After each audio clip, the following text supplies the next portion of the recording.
Bonds are a common investment. A bond is simply a loan given to a company or government by an investor. By issuing a bond, a company or government borrows money from investors, who in return are paid interest on the money they've loaned. Companies and governments issue bonds frequently to fund new projects or ongoing expenses. Some investors use bonds in hopes of preserving the money they have, while also generating additional income. Bonds are often viewed as a less risky alternative to stocks and are sometimes used to diversify a portfolio. Bonds are often viewed as a more predictable and stable form of investing. Of course, like any investment, bonds are not without risk. One risk that bond investors face is the possibility that the issuer defaults on paying back the principal. This is what is known as default risk.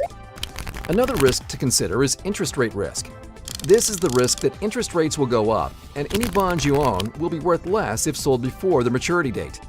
After all, when interest rates rise, more investors allocate their money into the new, higher interest rate bonds. If you wanted to unload a low interest rate bond to take advantage of these new rates, you would have to sell your bond at a discount to make it a worthwhile purchase for another investor.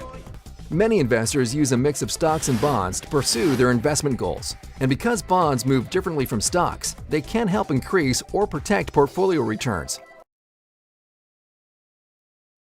Government bonds are popular investments because of their safety. The U.S. Treasury was first established by Congress in 1789. The Treasury performs a number of duties, but in a nutshell, the Treasury's job is to raise money for government expenses and pay the nation's bills. The Treasury typically raises money in one of two ways: through taxes and by issuing bonds to investors. In the investing world, bonds issued by the U.S. Treasury are typically referred to as treasuries. Treasuries are one of the most common fixed income investments. Let's start with the basics. Treasuries are a loan investment, which means investors loan money to the U.S. government for a set period of time in exchange for a defined rate of return, known as a yield. The length of time of the loan investment is known as the maturity. Once an investor purchases a Treasury bond, the investor receives regularly scheduled payments until the bond matures. At maturity, the government pays back the full amount, or principal, that was originally invested. Treasuries are classified into three types based on their length of maturity. Bills have a maturity of less than a year. Notes have a maturity of 1 to 10 years. And bonds have a maturity greater than 10 years. Typically, the longer the maturity date, the higher the yield. Investors normally purchase treasuries because they're considered to be safe investments. They have this reputation because a treasury's interest payments and return of investment principal is guaranteed by the full faith and credit of the U.S. government. In fact, treasuries are considered to be so safe that they're commonly referred to as the risk-free investment. But this isn't quite true. No investment is without risk. For example, some countries have had trouble paying their bills at times. This is called default risk. There are additional risks investors should be aware of, such as interest rate risk. This risk comes into play if you purchase a treasury bond and want your money back before maturity. To do this, you'll need to sell the treasury at its current market price, which means you may get less than what you invested in the bond.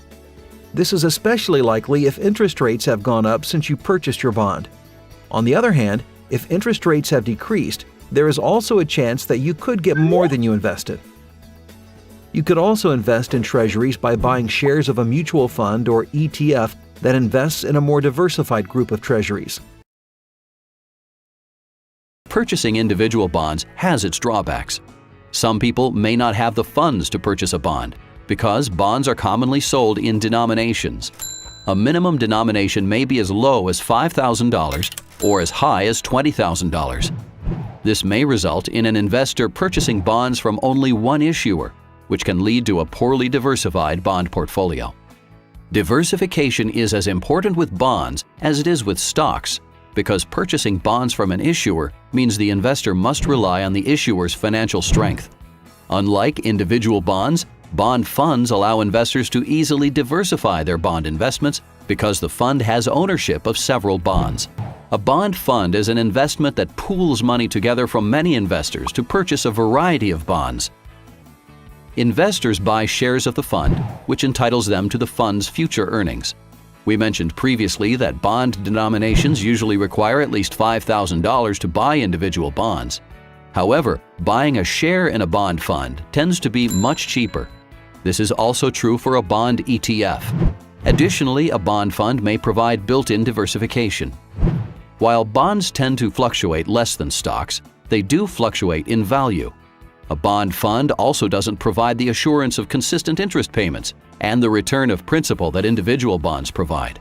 Despite the inconsistent payments, bond funds normally do pay a dividend. This dividend can vary, but in some cases it's paid on a monthly basis.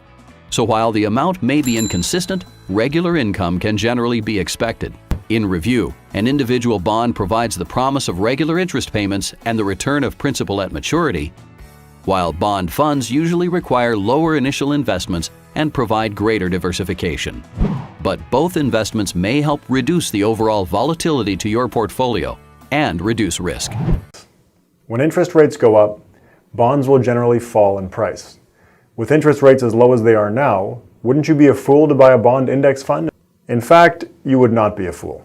When it comes to bond performance and interest rates, the factors that matter most are the magnitude of any interest rate increase and the average duration of your bond portfolio.